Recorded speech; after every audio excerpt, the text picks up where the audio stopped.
पढ़े सुने जो प्रेम से वह हो जाए शुद्ध स्वरूप। यह 28वां अध्याय कार्तिक कथा अनूप। जय श्री कृष्ण भक्तों, आप सभी भक्तों पर श्री विष्णु हरि की कृपा सदैव बनी रहे। आशा करती हूँ कि आप सभी स्वस्थ होंगे और मस्त होंगे। तो चलिए आज इस वीडियो के माध्यम से कार्तिक माह के 28वें अध्याय का श्रवण करते हैं। धर्मदत्त ने पूछा, हे देवराज, जय और विजय ने अपने पूर्व जन्म में ऐसा कौन सा पुण्य किया जिससे भगवान विष्णु का रूप धारण करके वह उनके द्वारपाल हुए। प्राचीन काल में ब्रडबिंदु की पुत्री देवहूति से करदम ऋषि द्वारा केवल देखने मात्र से ही दो सुंदर बालक उत्पन्न हुए। उनमें से बड़े का नाम जय और छोटे का नाम अजय हुआ। बाद में देवहूति के गर्भ से कपिल देव जी भी हुए। जय और अजय दोनों ही विष्णु जी के बड़े भक्त और धर्मात्मा थे। दोनों ही नित्य प्रति अष्टाक्षर मंत्र का जाप करते थे और विष्णु जी का व्रत करते थे। भगवान इन दोनों भाइयों पर अत्यंत प्रसन्न थे और नित्य पूजा के समय इनको दर्शन दिया करते थे। एक समय राजा के निमंत्रण पर देवर्षि नारद जी गणों सहित राजा के यज्ञ में जय ने ब्रह्मा और अजय ने पुरोहित बनकर यज्ञ को संपूर्ण करवाया। यज्ञ की विधि पूर्वक समाप्ति हुई। मारुत राजा ने जय और अजय को बहुत सा धन दिया। वह दोनों भाई दक्षिणा लेकर अपने आश्रम में आए। धन का बंटवारा करते समय दोनों भाइयों का आपस में झगड़ा हो गया। जय ने कहा, धन का बराबर बराबर भाग होना चाहिए। अजय ने कहा, जितना धन जिसको मिला है उतना धन उसी का ही है।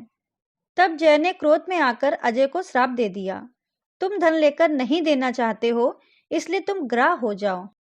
अजय ने जय का दिया श्राप स्वीकार कर लिया और जय को श्राप दे दिया, तू अभिमानी है इसलिए हाथी हो जा। जब नियम पूर्वक दोनों की पूजा के समय जब भगवान उनको दर्शन देने के लिए आए तो दोनों ने भगवान से श्राप मोचन का उपाय पूछा। दोनों ने प्रभु से कहा, हे देव, हम दोनों आपके भक्त हैं, मगर हाथी की योनि में कैसे होंगे। हे कृपा सागर, श्राप से हमारा उद्धार कीजिए। भगवान विष्णु जी ने कहा, मेरे भक्तों की वाणी कभी असत्य नहीं होगी। यमराज भी इनको अन्यथा नहीं कर सकते।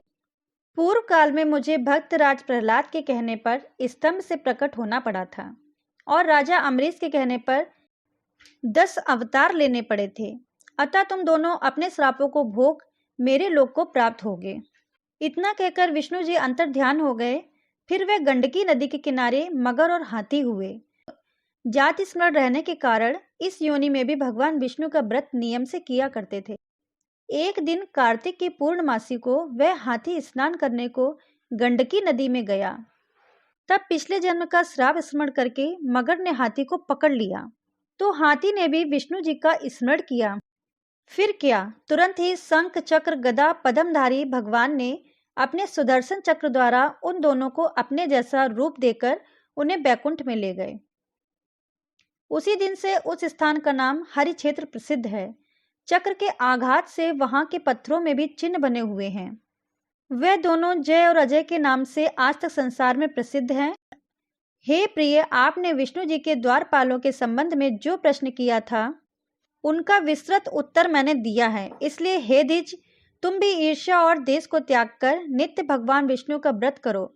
जगत के प्रत्येक जीवन को समसृष्टि से देखो। तुला, मकर और मेष की संक्रांति में नित्य प्रातः स्नान किया करो। तुलसी वन की रक्षा किया करो। एकादशी का व्रत किया करो। गौ, ब्राह्मण, वैष्णवों की सेवा के लिए हर समय तैयार रहा करो। व्रत करने वालों को मसूर की दाल और बैगन के साग को कदापि नहीं खाना चाहिए। हे धर्मदत्त, ऐसा करने पर तुम शरीर त्याग कर हम लोगों के समान गति पाओगे। भगवान विष्णु को प्रसन्न करने वाले इस व्रत के समान फल देने वाला तीर्थ, दान और यज्ञ दूसरा और कोई नहीं है।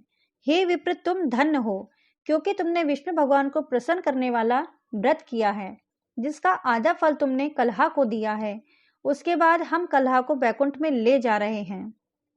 तब नारद जी ने कहा, हे राजन, इस प्रकार धर्मदत्त को विष्णु भक्ति का उपदेश देकर कलहा को साथ लेकर विष्णु के पार्षद बैकुंठ को चले गए और धर्मदत्त भी उनके आदेशानुसार विष्णु के व्रत में तल्लीन हो गया। जब उसका देहांत हुआ तो अपनी स्त्रियों के साथ विष्णु लोक को गया। हे राजन, जो कोई भी प्राचीन काल के इस इतिहास को सुनाता है और सुनता है, वह अंत में विष्णु लोक को प्राप्त होता है। कार्तिक महात्म का 28वां अध्याय पूर्ण हुआ। अब इसके आगे का वृत्तांत हम 29वें अध्याय में सुनेंगे। अगर आपको ये वीडियो पसंद आई हो तो प्लीज़ हमारे चैनल को लाइक करिए, सब्सक्राइब करिए और शेयर करिए। धन्यवाद भक्तों।